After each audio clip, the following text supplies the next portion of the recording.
Et si l'intelligence artificielle pouvait complètement transformer la façon dont on rédige les offres d'emploi? C'est ce qu'on va voir ensemble. L'idée, c'est pas juste de les rendre plus jolies, mais bien plus efficaces. Ce chiffre, il est assez parlant, non? 3 fois plus. On ne parle pas d'une petite amélioration à la marge, là. C'est une vraie transformation dans la manière de recruter. Et ça, cette phrase, elle remet tout en question. Et si le vrai problème, ce n'était pas le manque de talent sur le marché, mais tout simplement notre façon d'écrire les annonces? Si l'échec venait de nous, de notre communication? Alors plongeons dans ce qu'on pourrait appeler le grand échec du recrutement. La cause de tout ça, souvent ce sont des descriptions de postes bien génériques, sans âme, qui n'arrivent pas à créer le moindre lien. Regardez la différence, c'est flagrant.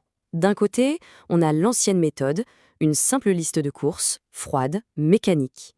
Et de l'autre, une toute nouvelle approche. L'offre d'emploi qui devient une invitation, le début d'une histoire à écrire à deux. Alors, comment on passe de cette simple liste à une histoire qui captive? La solution, c'est ce qu'on appelle le prompt engineering. C'est une méthode, une discipline même, pour dire à l'IA exactement ce qu'on veut et obtenir des résultats vraiment bluffants. Concrètement, qu'est-ce que ça veut dire pour les RH? Eh bien, le prompt engineering, c'est l'art de rédiger des instructions ultra précises pour une IA. L'objectif, c'est pas juste d'avoir une fiche de poste correcte. Non, c'est d'avoir une fiche de poste personnalisée, taillée sur mesure pour performer. Et pour que ça marche, tout repose sur 4 piliers. Ce n'est pas de la sorcellerie, c'est une méthode. D'abord, le contexte, l'entreprise, le rôle. Ensuite, le ton, quelle image on veut donner. Puis, ce qui nous rend unique, nos valeurs, nos avantages. Et le plus important, à qui on parle. Il faut comprendre le candidat idéal, ses espoirs, ses craintes. Ok, on a vu les grands principes. Maintenant, passons à la pratique. Comment on construit ce fameux prompt? Voici la structure, le squelette en 3 parties pour guider l'IA comme un pro. C'est assez simple et logique en fait. Étape 1, le contexte de l'entreprise. Qui on est, quelle taille, quel secteur, quelle culture. Étape 2, le poste lui-même. Le titre, les missions, les compétences. Et enfin, étape 3, le candidat cible. Ses aspirations, son parcours, chaque petit détail est crucial. C'est l'ensemble de ces ingrédients qui va permettre à l'IA de concocter l'annonce parfaite. Bon, une fois qu'on maîtrise les bases, on peut passer au niveau supérieur, parce qu'il y a des techniques avancées pour qu'une offre d'emploi soit pas seulement bonne, mais qu'elle se démarque vraiment, qu'elle devienne presque virale. Il y en a 3 qui sont particulièrement efficaces. D'abord, le storytelling. Raconter une journée de type, par exemple, pour que les gens se projettent. Ensuite, l'optimisation sémantique. Utiliser les bons mots-clés pour être bien visible sur les sites d'emploi. Et enfin, la technique la plus puissante, se différencier en parlant des bénéfices pour le candidat. Et là, on touche au cœur du sujet. C'est le changement de perspective qui fait tout. Il faut arrêter de penser en termes d'exigence, de « il faut faire ci, il faut faire ça », et commencer à penser en termes d'opportunité. Chaque phrase doit répondre à la question que le candidat se pose. Et moi, qu'est-ce que j'y gagne? Regardez cet exemple, il est parfait pour illustrer ça.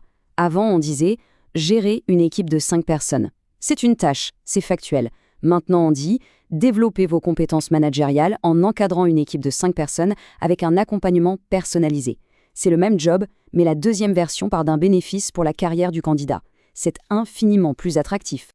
Ok, rédiger des annonces percutantes, c'est une chose. Mais comment savoir si ça marche vraiment? Il faut mesurer. On entre donc dans la phase finale, mesurer, optimiser et enfin recruter plus efficacement. Pour savoir si on est sur la bonne voie, il faut regarder les bons indicateurs. Bien sûr, il y a le nombre de candidatures, mais ce qui compte vraiment, c'est le nombre de candidats qualifiés.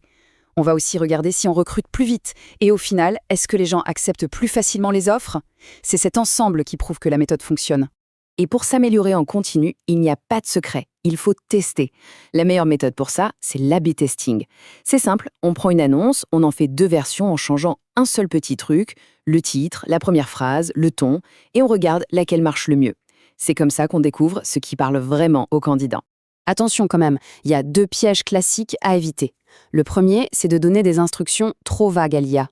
Si on est flou, le résultat sera fade, c'est logique. Le deuxième, et c'est le plus important, ne jamais oublier que l'IA est un assistant. La relecture, la touche finale humaine, elle n'est pas négociable. En fait, le futur du recrutement, ce n'est pas l'humain ou la machine, c'est l'humain et la machine. C'est cette approche hybride qui donne les résultats les plus incroyables. On combine l'efficacité de l'IA avec l'intuition et l'expertise stratégique des pros des RH. On termine donc avec cette question qui est en fait un choix à faire. Est-ce que la prochaine offre d'emploi sera une simple liste de tâches ou le début d'une histoire qui donne envie? La technologie est là, la méthode est claire. Maintenant, la balle est dans le camp de chacun.